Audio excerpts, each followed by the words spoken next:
Oh, Priscilla, welcome on in. You're the first one. I see you, Priscilla.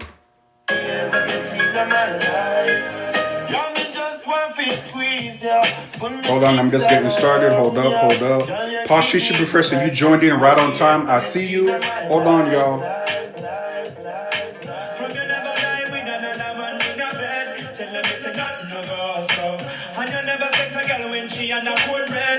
Miss Anna, welcome on in. I'm trying to just get started. Hold on.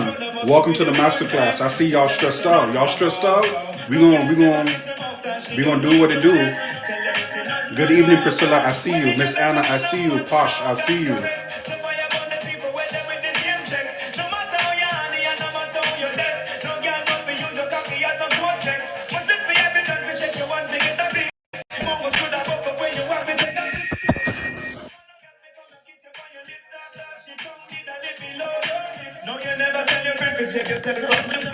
Tell them it's nothing no go so. And we have us a full of rocket, full of copper and lead. Tell them it's nothing no go so. No boy never make it slurping where you rest your head. Tell them it's nothing no go so. And them never goes to be giant no gang and pledge. Tell them it's Miss Anna, I see you. Thank you so much for your support. Oh, wait, hold on. No, damn, it's getting there already. Hold on.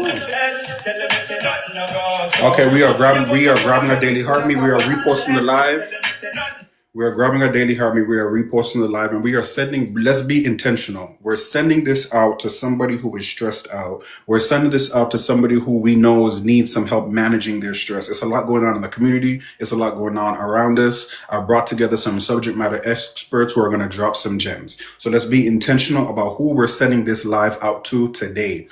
Who do you know who is stressed out? Who do you know who needs somebody to talk to? Who do you know who needs somebody to help them navigate through what they're going through up here? Let's send it out to who we know needs to be sent out to, okay? Let's be intentional. No boy never make it certain where you rest your head. Tell them it's nothing no go so. And them never goes to be giant no gang and pledge. Tell them it's nothing no go so. But from you never get make no price when you wet. Your friend they no vex when you want to them. You know it's up to that. Everybody welcome on in. We're just waiting for my guests to join.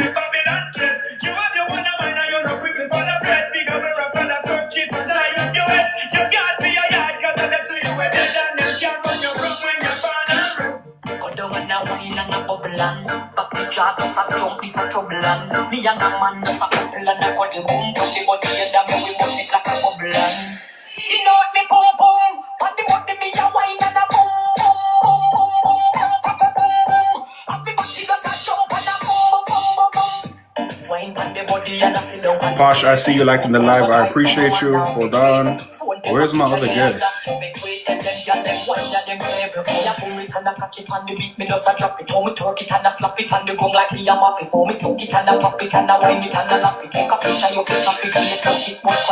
And where is her divine?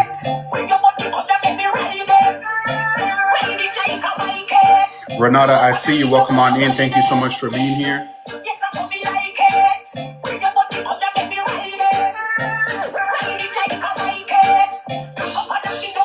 Let me post it to my story.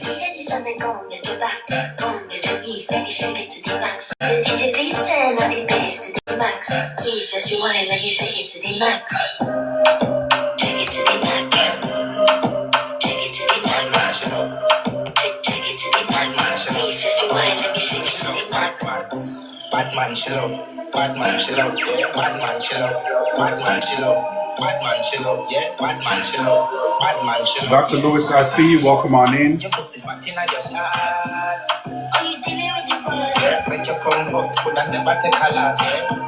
Everybody just joining on in. Welcome to the Managing Stress Masterclass. We are grabbing our daily heartbeat. We are liking the live, and I'm just waiting for my two other guests to come on up, and then we're going to go ahead and get started, okay?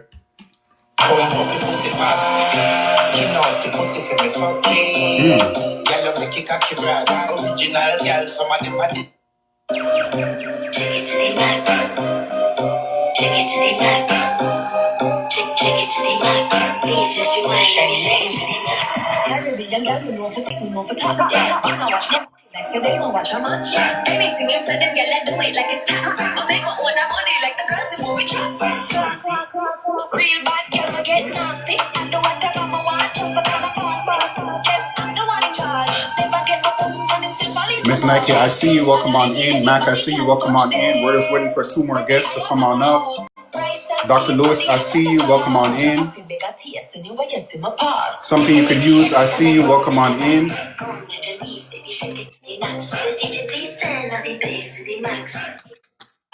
Toothbrush get out the dust fast. Everybody have the axe, so me get my clocks. Everybody have the axe, so me get my clocks. Scrapping up clocks me prefer. Clocks for the leather, yeah, clocks for the fur. Clocks for the summer, clocks for the winter. Clocks for the sun, clocks for the water. Me know you're naughty, that a fi sailor. Cool of a tiger, I'm a the golfer. Me know all the peace hotter than sulfur. Me pattern me daddy from when I was a youngster. Real bad man, no muggle in a shot. Straight jeans, cut off footpaths. Everybody have the axe when me get my clocks. Everybody have the axe when me get my clocks. The leather hard, the sweat soft. Okay, we just have one more guest. Everybody have the Give axe me when one me get sec. my clocks. Everybody have the axe when me get my clocks. Someone from your gun, wind up your body, come me burn you. Tight pussy, girl, cocky call you. Baby, this a what me want you do. Wind up your tight pussy, panna cocky ya. Long till it bend like banana. Wind up your tight pussy, panna cocky ya. Long till it bend like banana. And if you turn back, we girl sit down on it. Let me push it in at every some corner. Wind up your tight pussy, panna cocky ya. Long till it bend like banana. Everybody joining on in, welcome. Thank you so much. I appreciate you. Miss Crystal, I see you. Welcome on in. We just have one more guest that we're waiting on. Miss Nike, I see you supporting the live. I appreciate you. We're just waiting for Dr. J, the other Dr. J, to come on up. So we're gonna give her a minute.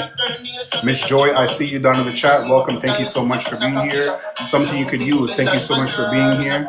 As we are waiting, everybody, welcome to the Managing Stress Masterclass. We are being intentional. Okay, I like to be intentional. Let's share this live out to somebody who we know is stressed out, who needs some things to help them navigate through some things. Okay, let's be intentional about who we want to send this conversation out to tonight. Okay, let's give it a minute. We're waiting for Dr. J to come on.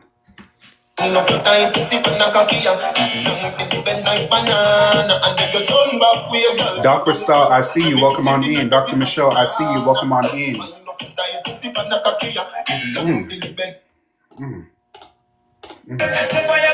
The words as well. Hold on.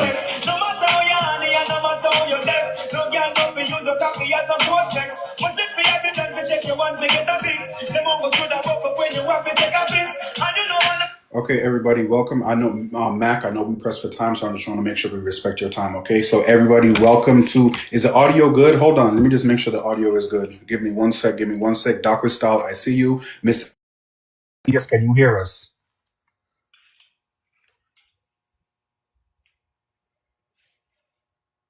Perfect. Okay, so we can unmute her. Divine, can you see me? Can you hear me? Perfect. Okay. L, you can see me, you could hear me. Mac, you can see me, you could hear me. Perfect. Okay, so everybody, welcome to the Managing Stress Masterclass. I love when I can just, y'all, thank you so much for being here. Thank you so much for sharing your subject matter expertise. I appreciate all of you guys. We've been planning this for a little minute. We are all such busy individuals, so I appreciate you guys moving your schedules around to be here today to drop these gems. For the sake of time, Mac, I know you can't stay the whole session, but I just wanted to make sure you are still able to participate and drop these gems and share your overall experience. Okay, so we all know who I am. Dr. Johnson, healthcare administration professor, okay? But I want to turn it over to Mac just to share with us a brief professional and educational background. Then we'll go down the line. We also have Dr. J coming on up, so I will bring her up when she's okay. I think she. Just a sec, Mac. We're gonna have Mac. You do your brief educational and professional background. Obviously, we know this is social media, so whatever you don't feel comfortable sharing, we all know how to understand context clues. But when Dr. J comes on up, okay, I see her, she's here. Let me just bring her up and then we'll go ahead and get started.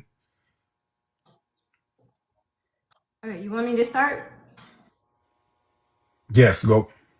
Okay. My name is Michaela, but I guess in the TikTok streets you could say they call me Mac the therapist. I am a licensed clinical social worker, so that's how I am a therapist. Also, life coach, Now my main focus or my niche now is just helping individuals regulate their nervous system. I love that. Thank you so much for that introduction. Miss L, brief professional and educational background. Good evening, everyone. My name is El Meek, and I am an educator, elementary educator of 24 years. And you said educational background. I have up to beyond master's level coursework in elementary education. Perfect. Thank you so much. Her Divine Alchemy, brief educational and professional background. Educational background is I have a MBA International Business and Marketing. Professional background, I am a professional villain and I teach others how to leverage their inner villain to get all the things that they want in life. I love that. Thank you so much. I like how you threw in there professional written. I like that. Dr. J, can you see us? Can you hear us? We can't see you. There Perfect. it Perfect. is. Dr. J, welcome on in. Can you just briefly hit us with your professional and educational background? I am a licensed clinical psychologist. I'm board certified in neuro, which in short just makes me a neuropsychologist. So my education background is a doctorate in clinical psychologist with a lot of extra work in neuro. I love that. Thank you so much. So once again, thank you all for being here and taking the time to share your acquired skills and acquired knowledge. You all know I do my homework, so we all have our meeting agenda that we've reviewed. So we're just going to jump right into it.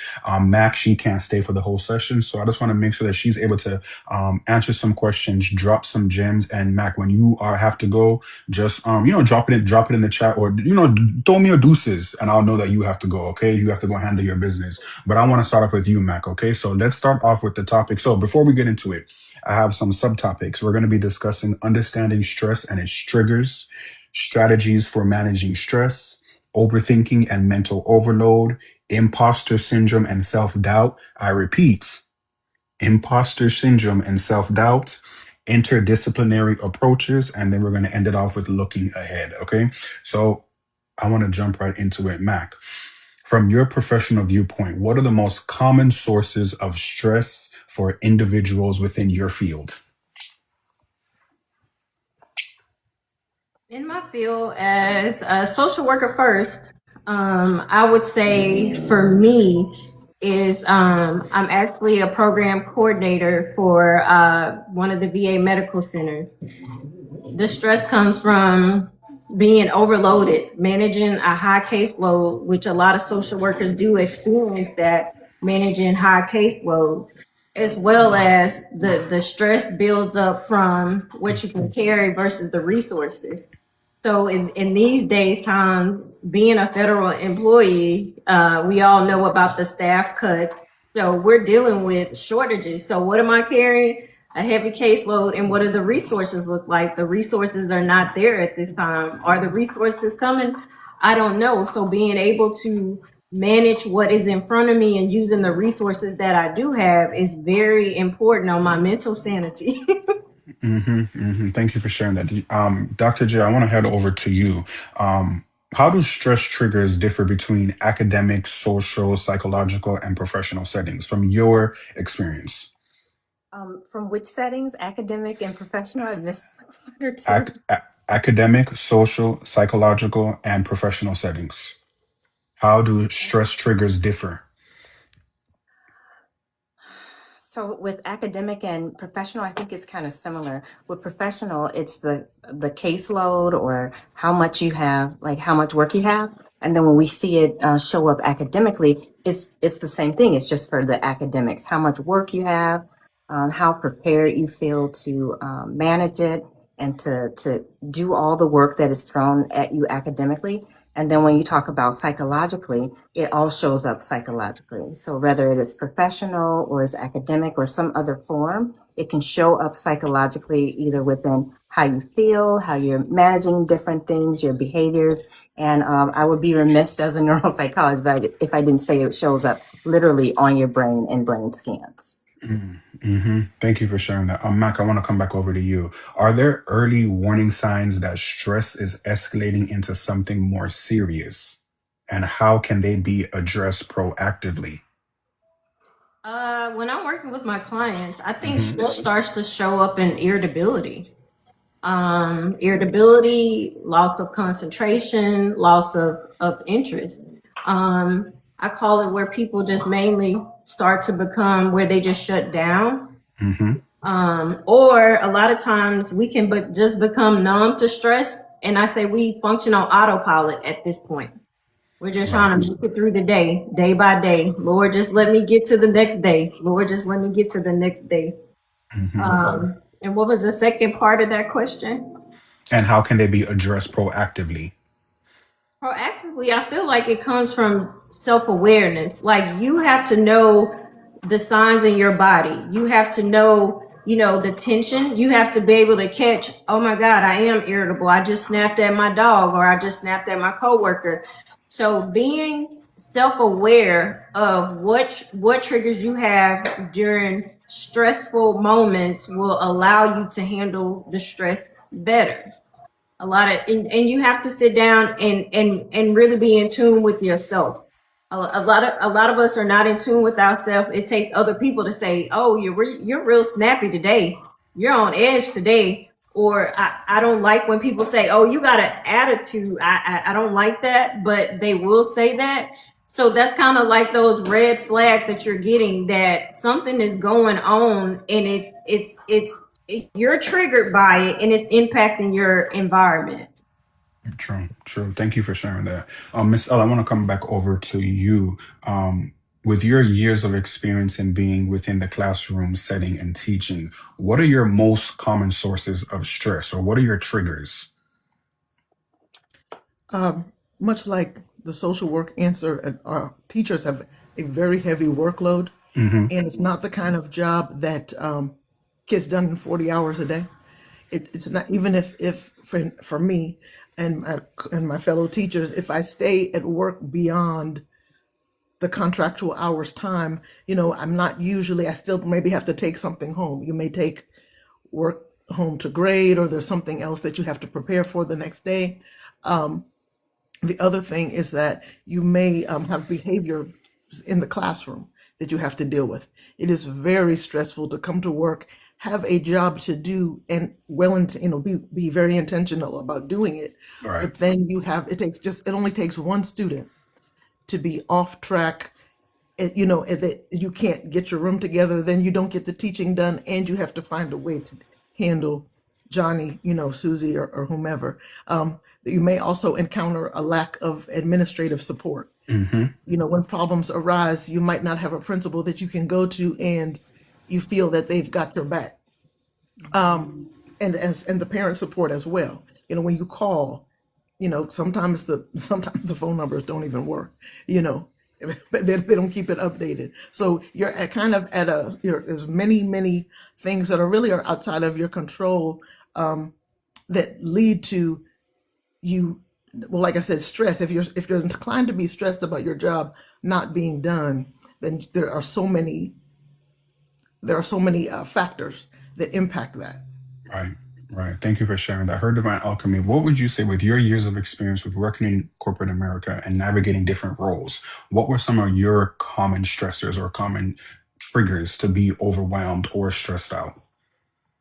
So I think it was a lot. And so my framework is being part of like that 600,000 Black women in the US that have been displaced from work because of what's going on with the regime, and understanding fundamentally, it got to the point when I was working in corporate, I could not distinguish my stress responses from my anxiety responses because they ended up being the same. And I was like, am I really stressed or am I anxious? And being able to go to my therapist and be like, okay, here's what's going on with me, and figuring out how to delineate the two, because for me it all looked the same. It was just everything was just stress. And so she was telling me, no, part of it is anxiety, and the anxiety that I had was around that perceived imposter syndrome that doesn't exist. Always trying to feel like I had to prove myself over and over again, no matter what, no matter my credentials, no matter my experience, always trying to have to prove why I belonged in the spaces that I belonged in or in the spaces that I want to get in. Having that constant push, push, push, produce, produce, produce, and not be able to take time to breathe at any given point in time because the rug could get pulled out from underneath me, which we have seen happen. is something that is so cyclical. It gets us caught in this fight or I call it just the fight or flight response, where it's either we're going to fight for where we are, or we're just going to flee from where we are. But we don't really have that time to fawn or freeze, because we're trying to figure out, like, where am I going, what am I doing? And so it's that high cortisol that constantly gets pushed in our system for extended period of times, that we can see and feel our bodies breaking down from it, that it either gets to the point where we have to figure out, what am I going to do to actually save my life at this point. Right, right. Thank you so much for sharing that. Mac, I see the time, but can you just answer this one more question for me?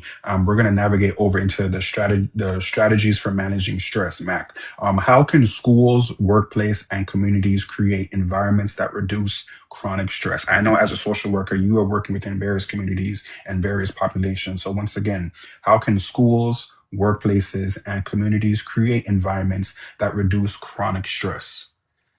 Oh, good question. I actually Hmm. did a presentation for a Head Start out here in Dallas. And one of the things that I talked to with the employees were micro resets. Because as Ms. L said, as an educator, there's so much going on, even in the classroom. The time you walk in, the kids are bringing in whatever they may have picked up at home, whatever they're carrying at home. And so I talked about micro resets as if you're the teacher in the classroom, or you're facilitating over some group. Micro resets can look like you just taking a pause before you respond. Right, Meaning, like I said, I'm focused on your nervous system. So your nervous system has to know that you're calm, you're safe before I respond. Take that pause. The grounding effect, where you look at one thing, you may name two things, you may see or smell, and that is to calm your nervous system down. And those are just small resets that you can do throughout the day to calm your nervous system, because we all know when we're working in high stressful environments where things are just constantly going, I can't stop and get a massage. I can't stop and leave work and say, you know what, I'm about to go down the road to the church and just lay in front of the altar. I can't do that. So I have to do some things that are just going to bring me back to the present moment. And that's why I call them micro reset. The biggest thing is that pause. Take a deep breath before you respond. Also, the action of stepping back, one step can make a difference. It can bring you back centered into whatever environment that you're going in. You can also teach kids that as well. right. All right. Thank you so much for sharing that. Before you go, I had this question for you in mind, so I just I'm wanted to. going another 5 minutes. Okay, perfect. Okay, so, but let me just ask it to you first, okay? Because I got you, and I created this question with you in mind. Can faith and spiritual identity reinforce self worth in ways that complement psychological or educational interventions? Woo! Yes. And I'm glad you asked me that. I'm glad you saved that for me. I'm actually Mm-hmm. in the process of like writing a book right now. And the name of my book is called The Hidden Bill. But in the book, it talked about the spiritual cost of things, because a lot of times we can look at strength in a way that we have to carry everything. But if you go to the biblical perspective of what really strength looks like community, leaning into your community, asking for help. If we go to Moses and Jethro told Moses, like, man, what are you doing? And I'm just paraphrasing. You cannot carry all this by yourself. And there's a lot of other scriptures that line up with clinical expertise. And when we talk about whatsoever a man thinketh, so is he. So we talking about cognitive distortion, reframing your thoughts. So for me, I do integrate faith in my therapy practice, because I do believe it all lines up. The way we think, the community that we have to have. We were not born for isolation. It's okay to lean into somebody else that's going to help build you, help carry the stress. Right. I love that. Thank you so much for sharing that. And I have this last question that I say for all of my guests, but I just want to ask it for you. And you could, if you have to go now, you can. But what is your overall why as it relates to the work that you do and the reason why you continue to show up? What is Mac the therapist overall? Why? My love for people. Mm, My love for people. I feel like love is, there's no greater thing than to genuinely love people and want to see people change. Um, People won't help, they may not know how to ask for help, just like kids may want help, but they may not verbalize that may show in tantrums, that may show in kicking and fighting or whatever. But people want help, they want information, they want to be better. No matter how we can look at it and say, like, Jimmy ain't gonna never change, but somewhere the way God made us, there's a need or a feeling to say, like, I want to change. And so for me, I want to be that change agent in the community that helps change the community, that change the family, that brings it to the individuals, or we can say from individuals to families to community. perfect. Thank you so much for sharing that. If you have to drop down now, I'm good. I'm good for now. I have I have a whole list of questions I can keep asking you, but I know you have to go handle your business. So thank you once again. Thank you so much for being here. Thank you so much for taking the time. You said 3 more minutes, or you good? 3 more minutes? Or Oh, 3 more minutes. Okay, so let me just stick around. Miss L, I want to come back over to you. Before we continue, a thumbs up or praying hands is me acknowledging you guys in the chat. I'm not ignoring y'all. I'm seeing y'all. Coach Rhonda, I saw you just came in. We just wrapped up understanding stress and triggers. Mac, the therapist, has to go. She has to go handle some business or she can't stay too long. So I was kind of directing all the questions to her. The rest of my panel, don't feel no type of way. My friend got to go. She got to go handle some business. So I just wanted to make sure that I asked her the questions that I cultivated for her specifically, okay? But I want to head back over to Miss L up there at the top. What are some practical everyday techniques that your clients, students, or employees can use to manage stress effectively? Drop it to us. Okay. Let me say first, in my classroom this year, as a first time, they equipped each teacher with what they call a calming corner, where it was little squares of carpet, and then they were like toys. It would look like toys to us, but little things that they can feel and touch and manipulate, so that if a child was having a moment, that they could sit and have these tactile things that would help, you know, de-escalate their feelings. If they were look like they were getting ready to maybe fight or have the tantrum, as Mac mentioned, since that's how it shows up in them, and they're not really able to articulate maybe what their problem is, but that would bring them down. For adults, I would suggest journaling, writing down your thought, just to to get it out of your head and be able to move on from it. That is a good way that people find to get their overthoughts or stress issues out of their brains. The other thing is to give yourself some time to worry, time to you maybe set a timer, say I'm going to think about this for 5 minutes, and Mm-hmm. then take action or move on from it. And if the thought comes up outside of that time, you should tell yourself, not right now. I'm see you at 4:30, or whatever the time is that you've designated for that to happen. And the other thing is that breathing, mindfulness, always is always good because instead of worrying about something in the future or the past, if you get yourself back in the present moment through breathing activities, there's you can count down, you can name cities in alphabetical order, anything to take your mind off the worry and put it on something else that brings you to the current moment. Those are techniques that are very helpful in bringing you back together. I love that. Thank you so much for sharing that and sharing that acquired skills and knowledge. Everybody who is just joining on in, welcome to the Managing Stress Masterclass. I have brought together some great subject matter experts who are here willing and able to share their experience, their knowledge, their skills to the group, to the collective. So everybody welcome on in. Let's continue. Dr. J, I want to come back over to you. And I would like for you to answer this question from your therapeutic background, okay?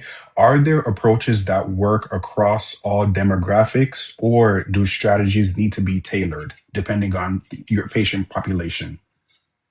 I think the answer is both. Mm, There are strategies that can work across different populations, different age ranges, cultures, religions, all the different things.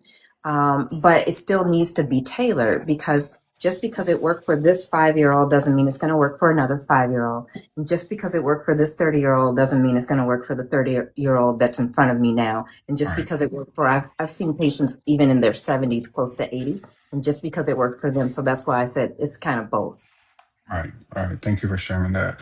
We've gone over understanding stress and its triggers. We've gone over strategies for managing stress. We're going to have Her Divine Alchemy lead us in overthinking and mental overload. Okay. So, overthinking can be debilitating.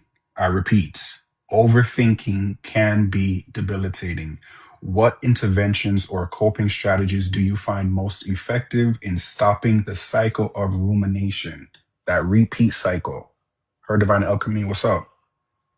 Well, my thing is always, I don't think we cuss enough, to be honest.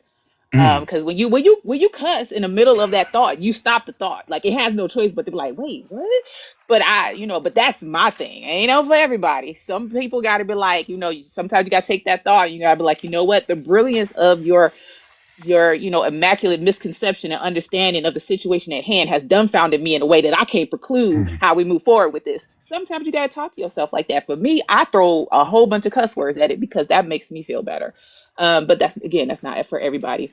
But what I found was that I had to understand, for me, that my overthinking was a trauma response.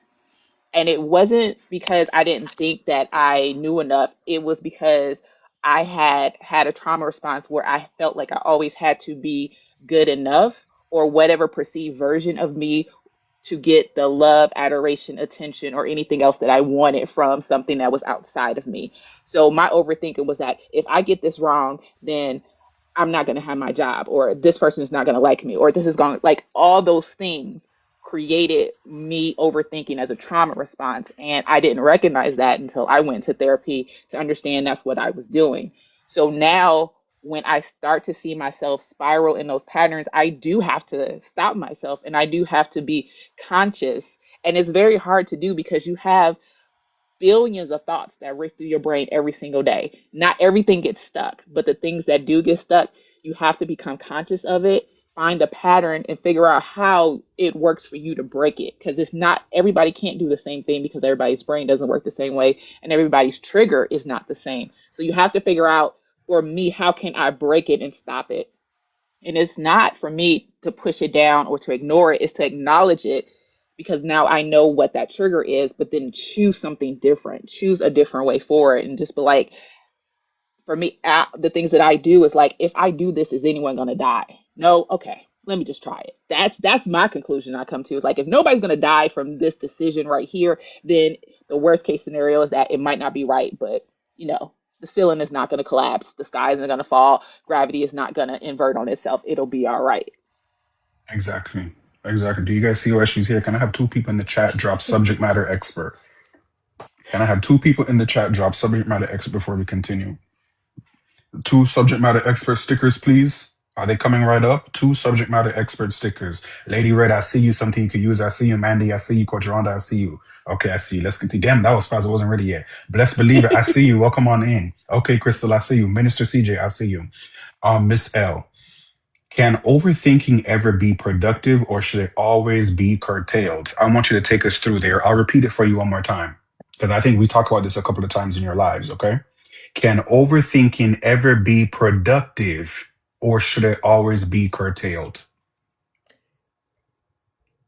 Now let's distinguish between thinking and overthinking.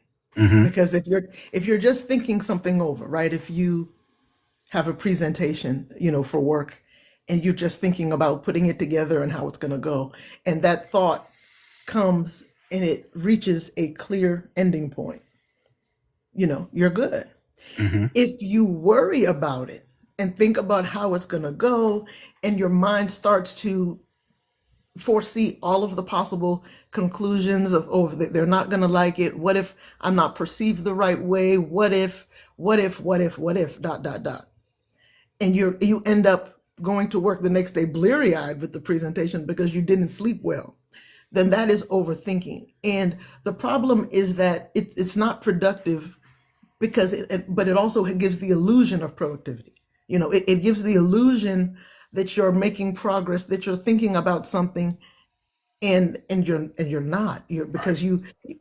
You looped to the point of doing harm to yourself, right? It's harmful to then, get in a car and drive, and you haven't slept, and go and try to do the presentation, and you're not going to be clear, perhaps because you are working from a point of exhaustion. So I would say that it's not ever productive. And what you have to learn to do is recognize the patterns, so that you know what overthinking is, so that you can stop it. Like her divine alchemy was saying, you've got to snap it in two, and direct your energy in another way. You say, you know what, I'm spiraling, I need to stop this. Use some of the coping mechanisms that you will have found that work for you to stop it from happening, so that you can sleep and be productive. Right. Thank you so much for sharing that. Dr. J, I want to come back over to you because we briefly touched on this, but how do overthinking patterns differ between children and adults, and how should responses differ accordingly? What in I want you to answer this in the perspective of when someone comes into your office and they are stressed out and they are overthinking is one of their symptoms, anxiety is one of their symptoms, okay? Let's say it's either a child or an adult. How do your responses differ accordingly? Miss Mika, welcome on in. I see you. How does it differ if it's a kid or adult and they're coming out in stressed out or with anxiety? So Yes. with kids, it might look different. It might look like oppositional behavior or temper tantrums. So I'm going to help to treat it from a standpoint of helping to calm the nervous system. I'm going to Hmm. try to treat it from calming the nervous system and rewiring the brain, no matter what age it is. But when I see adults, it might look like talking really loud, talking really fast, taking up a whole bunch of space. I can barely even say anything in a session with a patient. And so what I would do is then try to work on some strategies, again, trying to calm the nervous system. Somebody mentioned the deep breathing in here. Hmm. So it's free and it's an easy thing to help get patients on so they can start to slow down their thinking, slow down and relax that nervous system and be able to start to relax their mind so they can more clearly start to think through and talk through the issue. That's for an adult. With kids, it might be more play therapy based things because that's how their brains learn and how they rewire things and work through things and process it.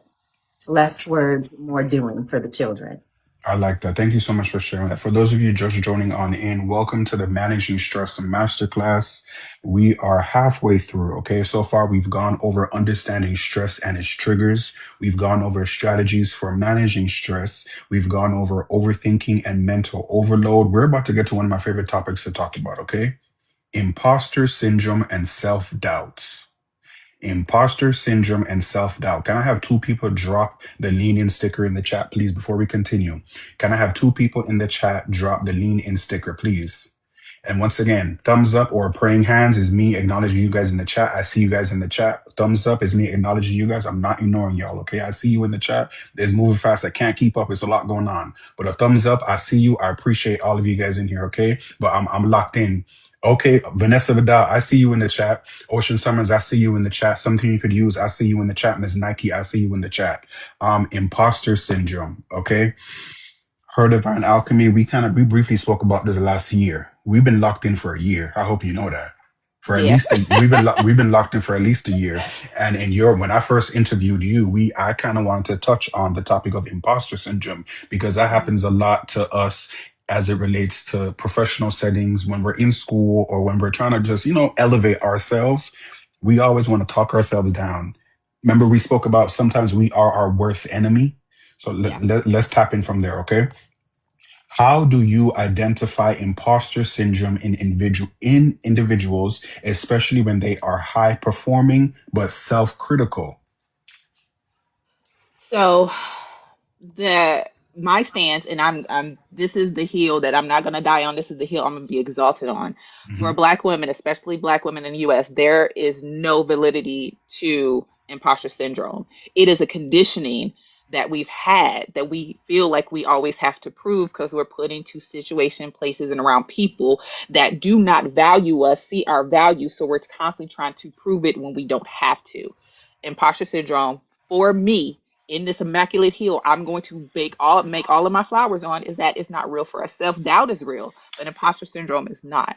So, from the standpoint of especially high achieving Black women, we have this habitual habit of going from one win, one greatness to the next without actually taking the time to breathe and acknowledge what we've done, to actually take account for it. And because we do so much with so little and in such short spans of time, we don't see our greatness. And that is something that I work on, not just with individuals, but also with corporations, is that you have to actually take the time to not only acknowledge your win, but right now we have to document it. We actually have to document it. So when we have those times of self-doubt, we can go and look and say, I've did the hard things. I have accomplished stuff. I have made things happen. I have taken X, Y, and Z and X, Y, and Z to remind ourselves, not to prove to ourselves, but just to remind ourselves, because again, we have all of these brain synapses going. And Dr. J, I'm not stepping on your toes because I know how the brain functions, but we have all of these synapses going all the time. We have all of this input coming at us all the time. That sometimes those cognitions break and we don't remember the greatness of who we are because we don't see what we've done. We just keep going and keep going because we feel like we still have something to prove and we don't. And that's the habit I want us to get out of. Amen. Can I have two people drop amen in the chat? For those of you just joining on in, we're discussing imposter syndrome and self doubt here at the Managing Stress Masterclass. You lit up the chat. They dropping gems, they dropping diamonds. I see you. I see you. I see you. Miss L, what role do external validation and internal belief systems play in perpetuating imposter syndrome? From your experience, what would you say?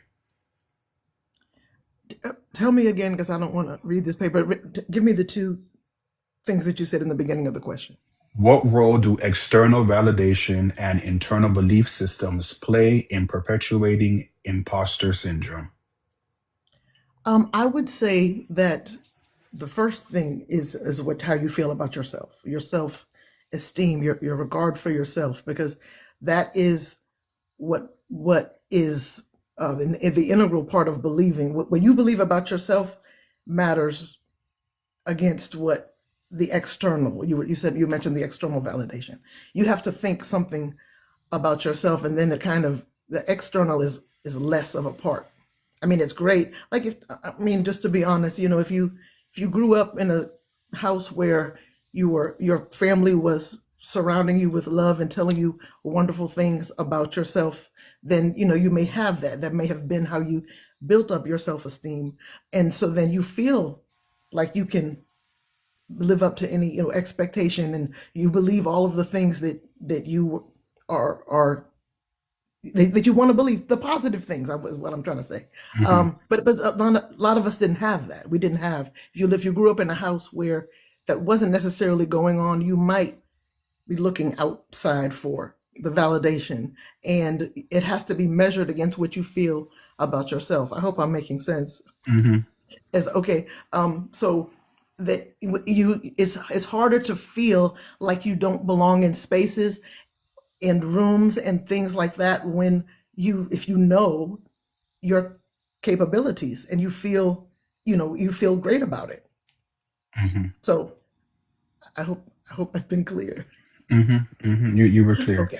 Dr. J, I want to come over to you. Are there ways to cultivate resilience and self-confidence in students or clients or employees to counteract those imposter feelings? Yes. Mm. You said students, and I missed the different types of people, but it is Clients, clients. students, employees, patients. Okay. So, students, patients, and employees, it is ways to counteract it. I believe, like, I'm going to start with employees. So, in Hmm. the workplace, one of the ways to counteract it is to give people chances to shine at things that they are good at. And so, the more you build up your ability to do things and do it well, and reducing that fear and that hesitation to do something that is a part of your imposter syndrome, That's one of the ways for employees. For kids, it's pretty similar, but on the school level of being in things that you do well. So even if you're not really good at school, you might be good at sports. You might be good at art. You might be perfect on the chess team. Getting some of those chances. The sad thing with children is that oftentimes when their grades are not good or not high, then parents will pull them out and they can't do the extracurriculars, but those extracurriculars will help them to feel good about themselves, to build that resiliency. And then the grades will come with that too. And some extra support, of course. And then with patients that one is a little bit trickier sometimes, but there's all sorts of different therapy techniques that you can use to start helping patients get in touch with themselves and start to build that resiliency for the things that they're good at. I think focusing on the things that you're good at and downplaying things that you're not as good at can help to build the resiliency when we're talking about imposter syndrome, especially since it comes with that self-doubt in there. So you want to start with something small, like the smallest, littlest thing, and then you'll build up to the bigger things. I love that. Thank you for sharing that. Miss L, I want to come back over to you. Can faith and spiritual identity reinforce self-worth in ways that complement psychological or educational interventions? We asked this question earlier, but Mac had to leave, so I just want to make sure we just brought it back. Yes, I would say definitely yes. I mean, if you are a faith-filled person, which I can only speak as being one, and that my simple answer is if you believe that you are fearfully and wonderfully made and God created you in his image and all of those things that we are taught as Bible reading people, then that definitely, because that's what you should think about in terms of determining your worth. If you know that that is what is undergirding your image, the image of yourself, then it's hard to feel short or feel lacking in any way. I mean, that's my opinion. So true. Thank you for sharing that. So far, we've gone over imposter syndrome and self doubt. We've done the overthinking and mental overload. We've gone over strategies for managing stress and understanding stress and its triggers. Now we're going to head on into interdisciplinary approaches. Now, I always like to discuss this because I always share in my office, I always answer my students, healthcare is collaborative. Healthcare is collaborative. It takes a collaborative effort. It takes a social worker, it takes the educator, it takes the psychologist, the therapist, the nurse, the doctor to all work together to provide quality care. And that could be applied throughout. Okay. So I'm big on healthcare being collaborative. Okay. So let's get into interdisciplinary approaches. Her divine alchemy. From your experience, how can educators, social workers, psychologists, business administrators collaborate to create a holistic support system that addresses stress, overthinking, and imposter syndrome? Do I got to repeat? No, I think I got it. Okay. Being the daughter of a social worker who was in the public sector, Hmm. private for a little bit, like I've seen the gamut of not only how she would support, her clients, but also the support that she needed. I think it's important that we do not abandon being our own advocate and not just accepting, okay, I have this diagnosis here, I have this over here, I have that over there. We need to be advocates for creating a holistic plan for our overall mental and physical health and not being afraid to walk away from practitioners that do not support that, because a lot of times we find ourselves with practitioners via medical or psychological, where we think that we have to stay with them because they're in network, or we just don't want to necessarily go anywhere else, but we can't accept that, especially with our particular lived experience. We have to be able to have those practitioners that are not only advocates for us, but also advocates of our plan. And looking at it holistically, we have to be able to say, hey, I want to make sure that, everything that I'm doing medically helps support me psychologically, helps support me spiritually. I want my spiritual team to understand that there might need to be medical intervention and I just can't pray stuff away. I mean, Jesus paid it all, but he ain't paid my rent today. Like, it's just things like that where we just need to, I mean, I'm just saying, like, we need to be honest and stop sitting up here doing the things we used to do, thinking we're going to get the different result. So just making sure that we are advocating for ourselves and having, I'm gonna get you every time, Dr. Johnson, but making sure that we have those advocates and our practitioners that support our plan and support how we want to live in our own lives. You gonna get me every time, and I'm here trying to be professional. I'm here trying to be, we at my You are conference, professional. we at my Professional is however you masterclass. show up. I've done You're told you right. this. You're right. You're right. Crystal's probably in the Hey, chat too. Like Dr. J, do you? Dr. J, you got something to say? You can I say want it. to just add to what she said, which was wonderful. You don't need no other things on it. I'm just going to add a thought to this question. Is that we need to stop being, as practitioners, stop trying to be all things to the people that we serve too, and allow other people who do something else to be a part of the team. It's too many times that I've seen people try to question the medical doctor or try to question the other person. People, and something that I encourage my patients to do is to build their team. Whether it is your fitness trainer, your therapist, your medical person, all the people are going to be a part of your overall wellness to build your team. And we should all work together, collaborative, instead of trying to put that person down because maybe they prescribed something and you don't fully agree with it. That's not going to help our patients in the long run. So I just wanted to add that part. I'm I glad you cannot add. be all things to all of my patients. Right, right. And I'm coming back over to you. So I'm glad you said that, because that was a good segue to this next question, Dr. J. Are there cases where intervention from one professional is more effective than the other, or is a team approach more effective? You see how everything is collaborative? You see how that question was for you and you just prematurely answered it? You could take it away. I believe it's collaborative now. It does depend on what somebody has. So sometimes people will come in with something and maybe their problems are not as great as someone else. So maybe they might go see one of us on the panel and they get what they need and that's it. But if we start to see that they need more, it's not saying that we're not enough, we don't have enough. It's just saying that they need other things to complement what we're doing too. So I think a team approach is better for most people. Definitely, definitely. Miss L, back over to you. Can faith and spiritual identity, no, we already did that. Are there ways to cultivate resilience and confidence in students? From your experience as a teacher, are there ways to cultivate resilience and self-confidence in students? Definitely. I would say, as we discuss often, you develop confidence by doing something. So Hmm.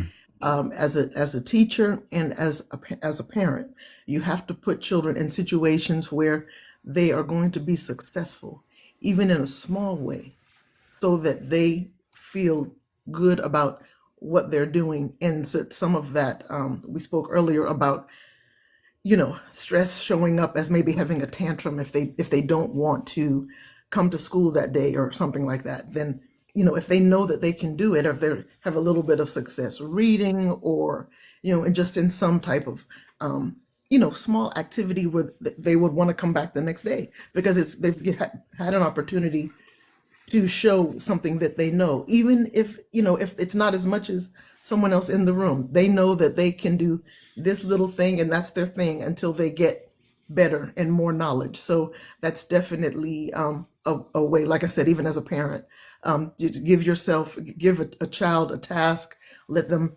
achieve it, and then repeat it over and over again. Then their confidence is growing, and when they trust themselves to be able to do it. Right, right. Thank you for sharing that. Her Divine Alchemy. I want to come back over to you. How can professionals navigate?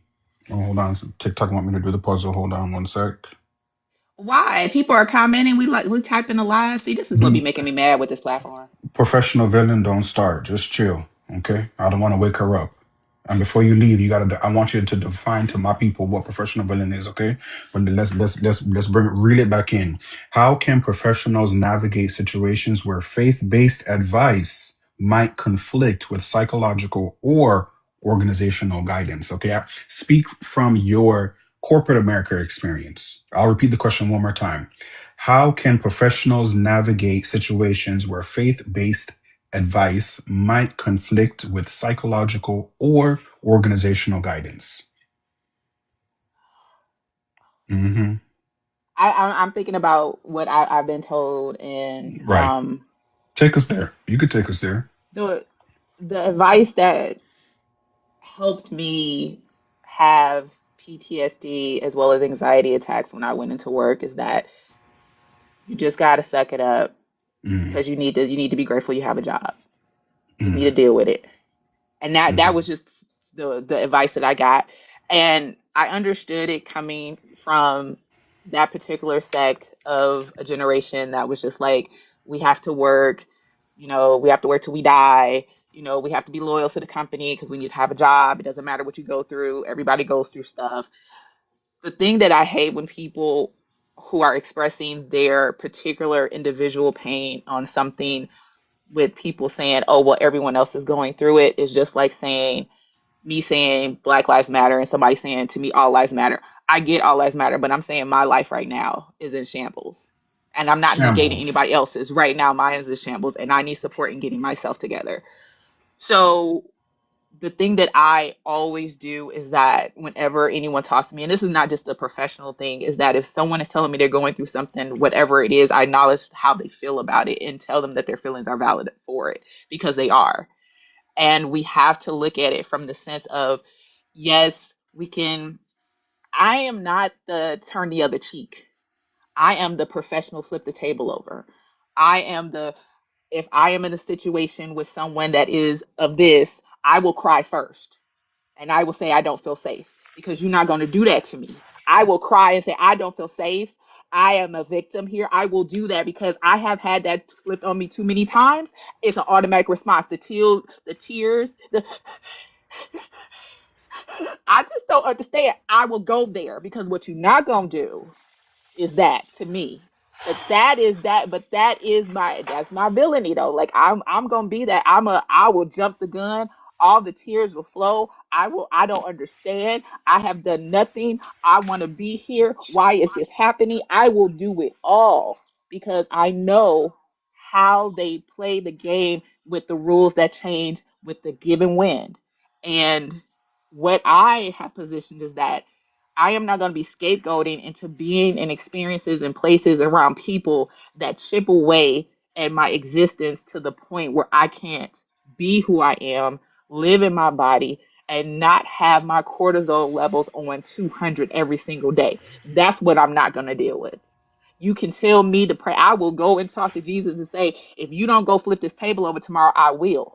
If I got to Mm, put in PTO because I know I don't have bail money, I'm gonna have to do that.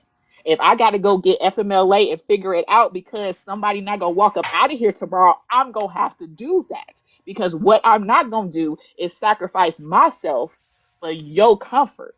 No, I'm not gonna do that. So that is my take on the spiritual part of it. Like you can tell me to pray, and I will pray to the goddess that I adore and say, you might want to fix that, because if you leave it to me, it's going to be a physical problem, and we'll see what happens.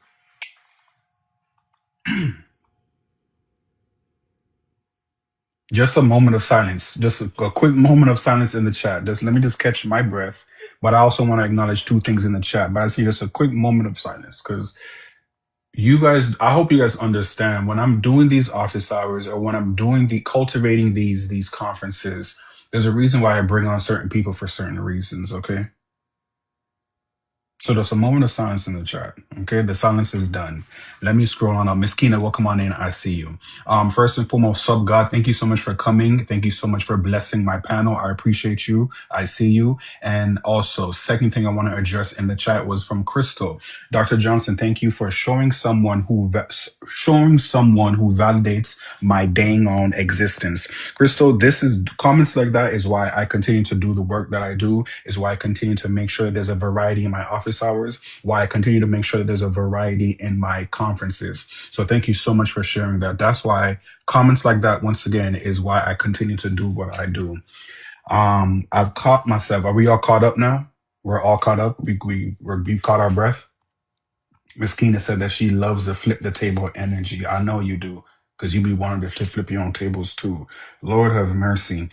You guys, so far, we've gone through understanding stress and its triggers. We've gone through strategies for managing stress. We've gone through overthinking and the mental overload. We've gone through imposter syndrome and self doubt. We've also wrapped up interdisciplinary approaches. Okay. Now we're going to end it off with looking ahead, the future. What can we work on? What can we do? What can we expect? Okay. Dr. J, what emerging research or techniques show promise in helping individuals manage stress, overthinking, or imposter syndrome? So definitely for stress and overthinking, something that is often overlooked. And just to talk about flipping the tables, her divine, people demonize too many things that they don't understand. But there's neuroscience and lots of research around the neuroscience for sound therapy. So those bowls that you see people playing, those rain sticks and all of that, it helps a lot for anxiety, and it helps a lot for overthinking too, to slow down that overthinking mind. Now, for imposter syndrome, that's going to be some deeper shadow work and Hmm. things like that, and going back into your past to see what has got you into that place of where you put yourself down and you feel like you have to play small. So that the crystal balls is not gonna is not gonna help with that per se, not directly. Maybe indirectly, it can open up a few things, but I feel like too many people will demonize too many things that have so much research and benefit to it. And those and sound therapy is one of them. There's so many more. We need to decolonize mental health, decolonize therapy, and use these different ancestral ways of healing. So that's how I feel. Thank you for sharing that. And I want to address something in the chat that's wild. Chris, hold on. Crystal, you're not just going to say that and just let me just. I caught that. Thank God I caught that. Crystal said they call it witchcraft when it doesn't make sense to them. Hey, whoa. I repeat, Chris, Witchcraft, Crystal demonizing. said they call it witchcraft when it doesn't make sense to them. Why is that? Does anybody want to touch on that? Why do you think they call it witchcraft? Or better yet, voodoo? Yep, Oh, I, voodoo. They call it yeah. that.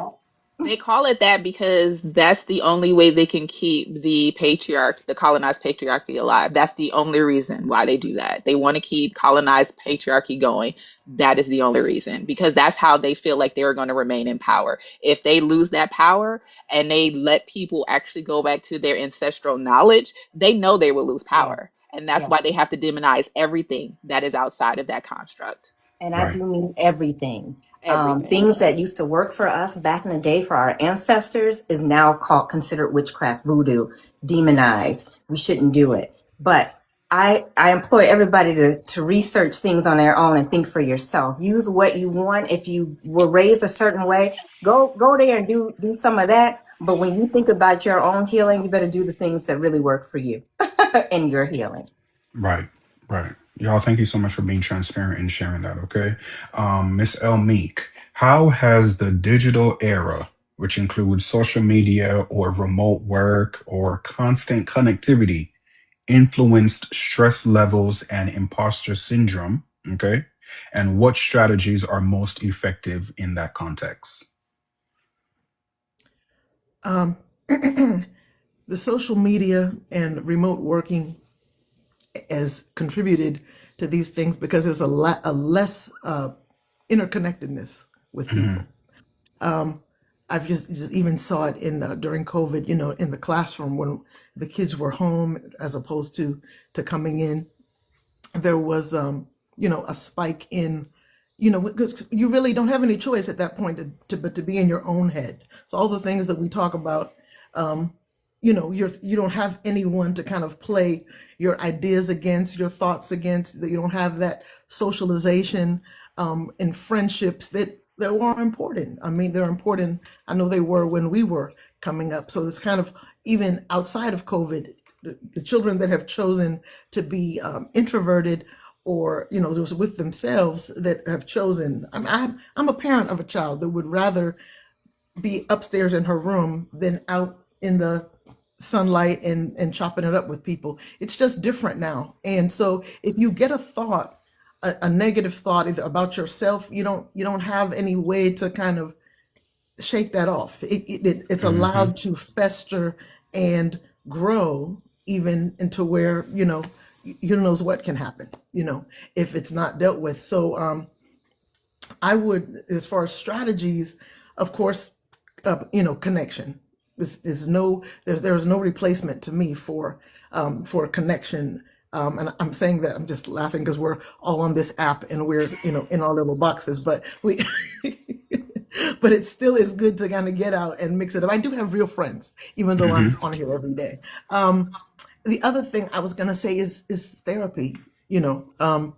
It may be talking with someone about any thoughts that you may have, your stressful thoughts, your thoughts that are negative about yourself, because like we mentioned earlier, you may not have that external validation that may not be what even gets you, mentally where you need to be, but a neutral third party, second party, that can kind of talk you through and give you coping strategies to deal with maybe that lack of social interaction or until you can get some.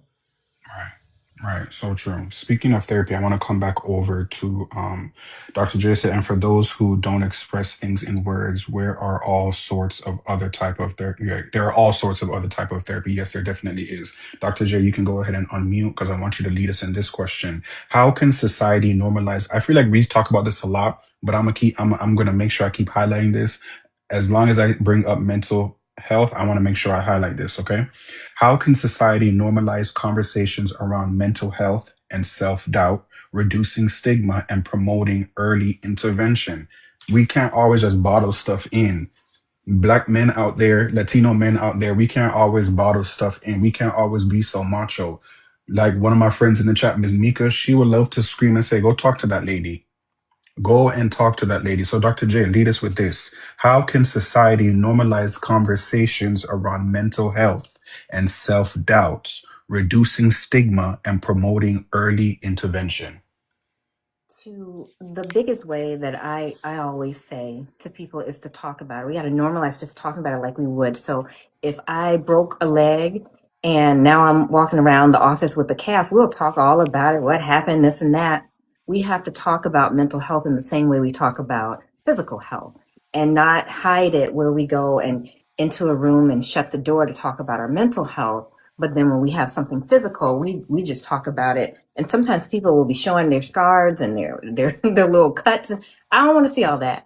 But Hmm. we need to normalize all those things. And one of the other biggest ways, since all of us are here on the panel are of color, we need to go into the church too, because a lot of the hesitation that comes within our communities comes from the challenge between church and what else is being said outside of church.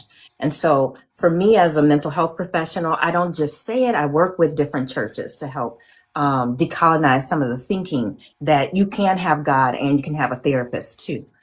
You can have your relationship with God, and you can still work on your mental health with somebody else. And in fact, God is most likely sending you to that person for that, just like He will send you to a medical doctor when you break a leg or you done got into an accident. It's the same thing. So we got to work. We got to talk about it and not be hush hush. And we got to work within the church because that's where a lot of it comes from within our communities. Dr. J, thank you so much for saying that. Okay. Thank you so much for bringing awareness to that. Because oftentimes, even to this day, I know people who are still stuck on, I will pray it away. Like what her divine alchemy said, I will pray it away. But we all know faith without works is what? Right. Faith without works is what? Right. Let's continue because we can get Antioch Baptist Church real quick, but then that's what's gonna rile up her divine alchemy, and we trying to keep it. I'm trying to keep it settled because I don't want to take it Pentecostal. Her divine alchemy. Okay, I'm coming back to you. What role can faith-based mentorship or guidance play in schools, workplaces, or social programs to encourage confidence and emotional well-being?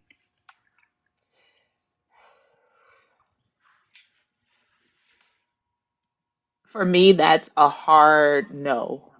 only because we don't exist in a society that actually understands the different faith. And everybody's faith is not the same, even within the same confines of the same religion. All Christianity is not the same. All Islamic faith is not the same. So for me, because that cognitive dissonance has created such a hierarchy that should not exist into whose religion is the best, I can't see it working out for everyone because my basis is always about equity. Whatever I do, I make sure it comes from a place of equity. And if we can't come from a place of equitable acknowledgement, understanding, and support of faith all the way around, then it won't work because somebody is going to feel some kind of way. And Mm-hmm. somebody is not going to get supported. Somebody is not going to feel seen. Somebody's not going to feel heard. Somebody's not going to feel valued because it is not positioned equitably. So for me, I just don't believe that it will work because of the way that our society has been set up from a religious and faith-based construct. That's my personal feelings on it. Mm-hmm. Mm-hmm. Thank you for sharing that. That was strategic too. Thank you for sharing that. We wrapped up. So far, everybody who's still here sticking around, we've gone over understanding stress and its triggers. They took us through there. We've gone over strategies for managing stress. Her Divine took us through there. We've gone over overthinking and mental overload. Mac took us through there. We've gone over imposter syndrome and self-doubt. Dr. J took us through there. We've gone over interdisciplinary approaches. El Meek took us through there. And we just wrapped up looking ahead. My panel took us through there. Okay. Before we wrap up and sharing our my last two questions for you, her divine alchemy. I know what a professional villain is. Oftentimes, I'm. You know where I'm going with this. Can you share with my people, my community, what is a professional villain? Okay. And the reason why I want to make sure I have you share this, I always hear, even in the DMs on here, they're stressed out about their job, the back and forth with their job, they're looking for a new job because of this, because of that, the job, the job, the job, the job. Her divine alchemy. What is a professional villain? Because I don't know. Crystal in the chat said she don't know. What is a professional villain? Take it away. Thank you for that. So I have taken on the mantle of being a professional villain because of November 5th, 2024, where 92% of us try to save the entire planet at this point. And everybody said, nah, we don't want none of that. And then we were continuously vilified, even though we put our blood, sweat, tears, and bodies on the line to save the entire planet. So at that point, I was like, well, you know what? No matter what we do, we're always going to be seen and perceived a certain way that is stereotypically negative. So, you know what? I'm about to be the villain then. You think and feel how you want to about me, but I'm going to save myself.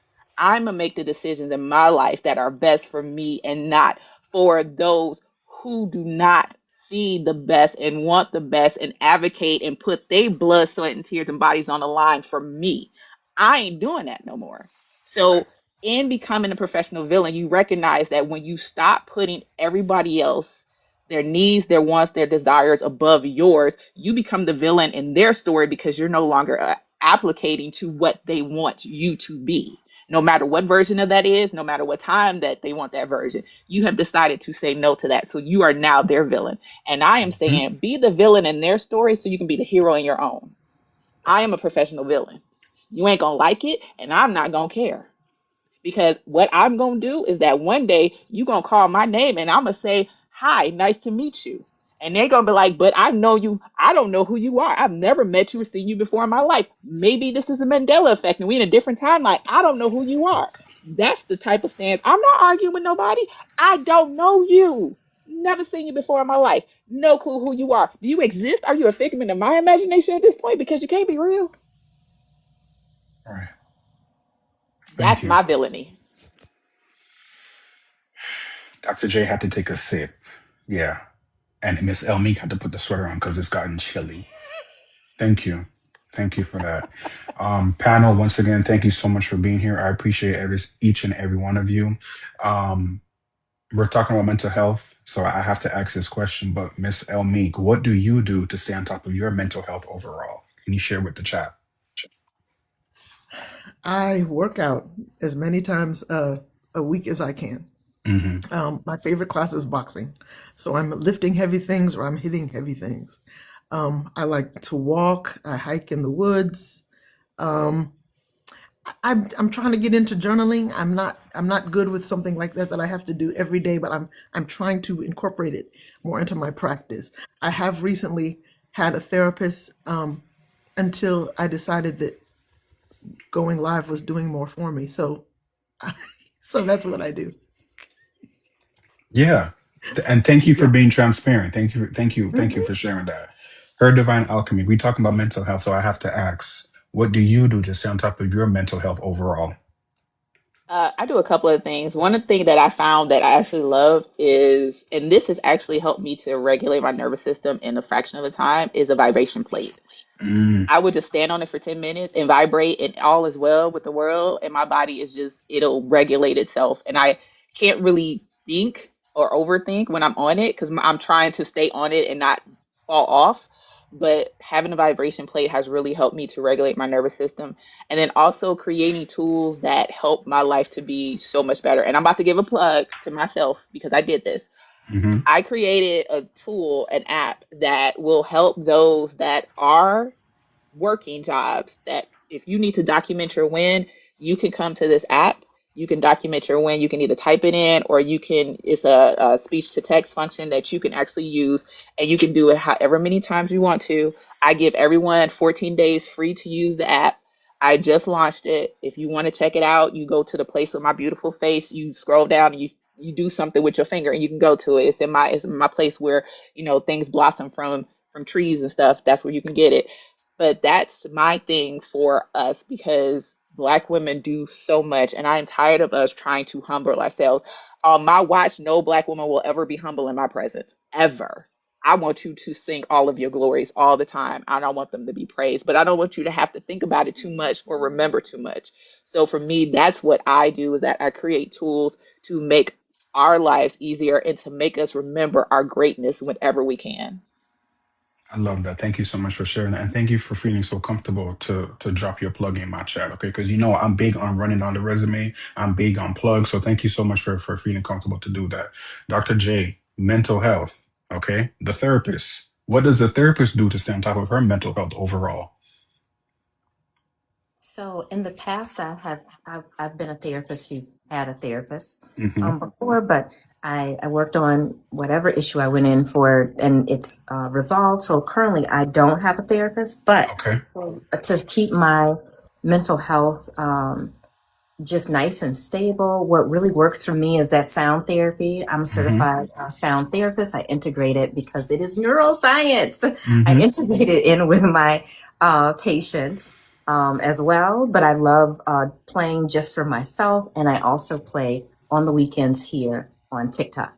And so, other things that I do that might get demonized or be called witchcraft or voodoo or whatever within my community is yoga. I am a longtime yogi, and I will get on that mat and let a lot of stress and anxiety and things that are just heavy. I will leave it on the mat, and I love doing meditation too. And so I will be remiss, and my mother would totally disown me if I didn't say I pray too. Yes, I am a Christian, Hmm. so and I am a practicing Christian. So I pray and I keep my relationship with the Lord as well. And if we're doing shameless plugs and you don't mind them, I also have a book on therapy. So people have a hard time finding a good therapist. And my book, The Couch Experience, a Guide to Good Therapy, can help you from A to Z on that path.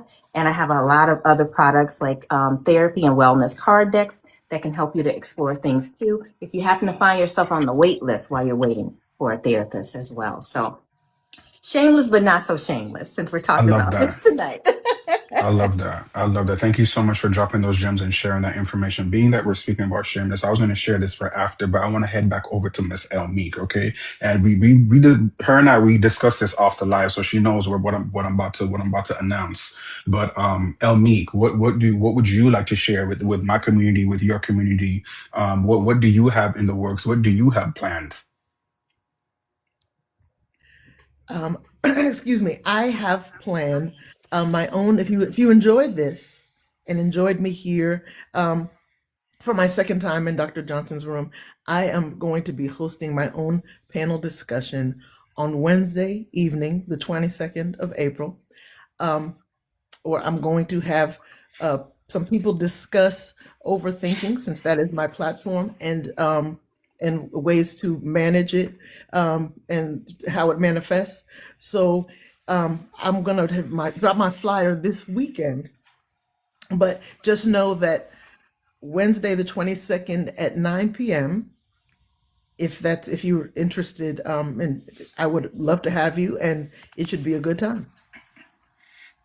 Miss Thank Elmi, you let me so tell you, much. you're no problem. I'm cheesing. I'm trying to control the cheesing because let me just tell you, I've told you this before when I first interviewed in my office hours, but I just appreciate the effort that you put in, and I appreciate all the work that you do. And I'm big on effort. Okay, for my even my students at within my classroom, show me that you care. Show me that you want it.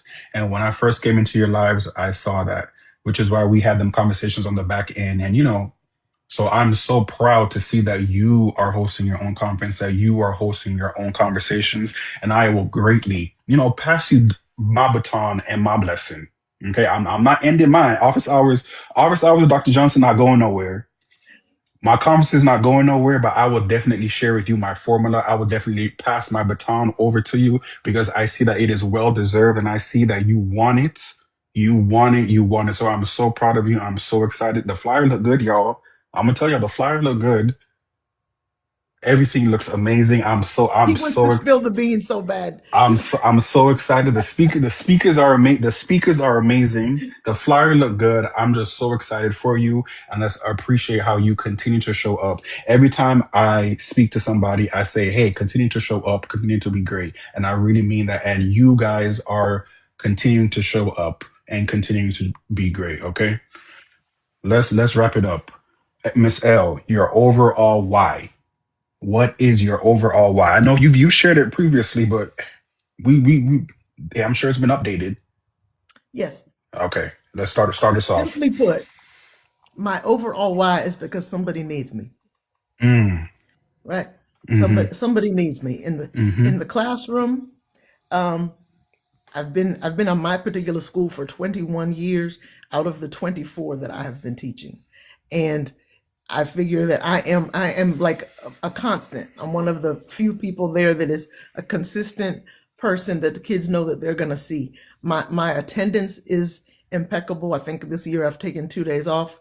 Crystal, don't say anything, because she's encouraged me to take some more time off. But at this point, there are 6 weeks left in the school year, and I mean, I'm just there. I'm there. It actually causes me more stress to prepare to be absent than to just come on in and do what I got to do.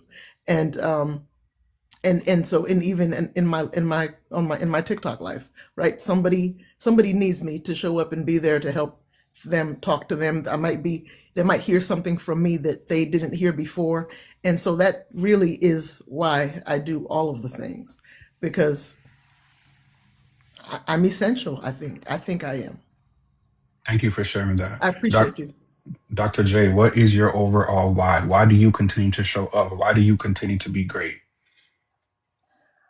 I don't think I can not be great. Mm-hmm, My parents raised me to be great. My mother would beat me in the ground, mm-hmm. even as a good grown person, not being great. But I continue to show up because I feel like there are too many people that look like me who don't get quality care.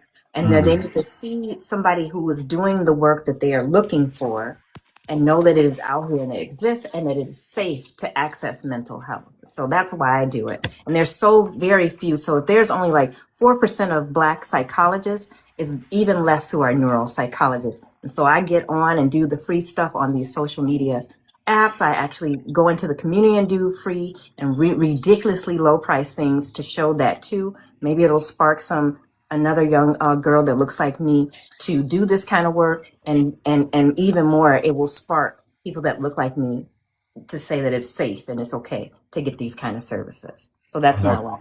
I love that. Thank you for the work that you do. Her divine alchemy, her divine alchemy, her divine alchemy. What is your overall why? Why do you continue to show up, ma'am? My why is me. Mm, That's my why. To be Hmm. quite honest, my why is me, because my charge in life is the liberation of my ancestors. And I am a stand for Black women that are kinfolk. I am not a ride or die. I'm a ride, and we're going to burn everything behind us on the way. Because what I don't play about is Black Hmm. women as kinfolk, because we will usher in a wondrous new age where everybody is liberated and everybody will win. And it only will come when Black women are free and able to do and be exactly who we are. So that is my why, which is me, because I'm a Black woman. I came from a Black woman. I am a Black woman. I am the mother of a budding Black woman. So that is always and forever going to be my why. In this lifetime, in the next, in every experience, in every multiverse and universe, I will always be a Black woman. Okay. Okay. Okay. What does come to mind? UNITY. Okay. Okay. We're gonna wrap it up. Miss Elmi, thank you so much for taking the time to be a part of this panel. I appreciate you. Continue to be great. I'm looking forward to your conference. You are amazing. The work that you're doing is amazing. Continue to show up, okay? Thank you, sir. And Crystal said you have one more day in you. So I don't know what that means, but you need to go lay down apparently. So I don't know what you got to do to make that happen. I Sh- don't know who you got to call, but she said you need to go lay down. She's Okay. going live right after this. She's doing a recap after this. Miss L, go be Yeah. great. I'll see you soon. All right. Thank you. Thanks.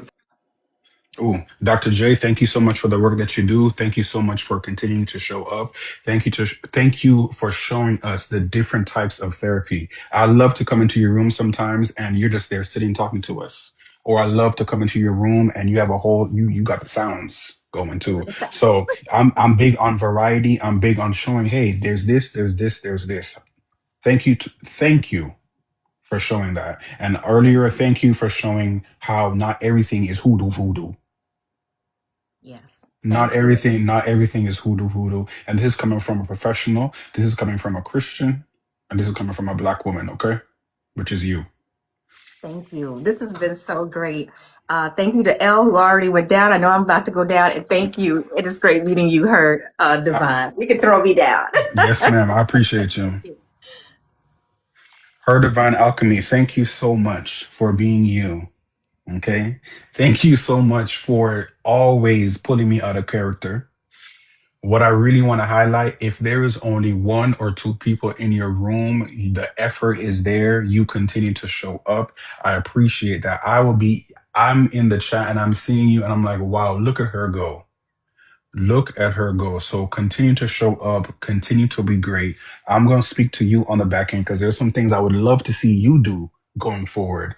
Okay. Yes, Thank thank you. you. Thank you for a wonderful panelist. Thank you all that are here, still here, that dropped. You guys have been wonderful. So thank you again, as always, for having me. I appreciate you always. I appreciate you too. And we're going to speak on the back end. Okay. Okay.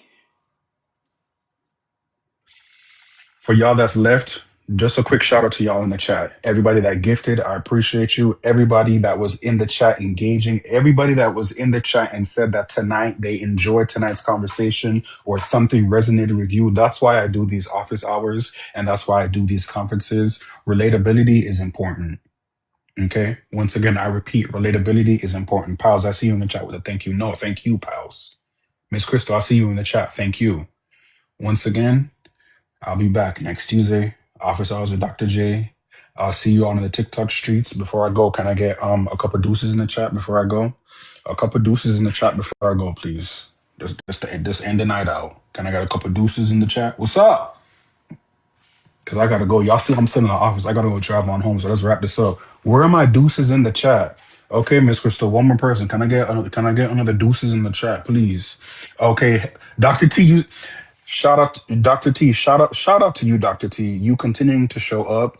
Dr. T goes live on her IG page and on her TikTok page. And I went over and I found you on Instagram, Dr. T. So continue to show up. Priscilla, I see you in the chat, Priscilla. Thank you so much for being here. Dr. J, I see you. Minister CJ, I see you. I gotta go.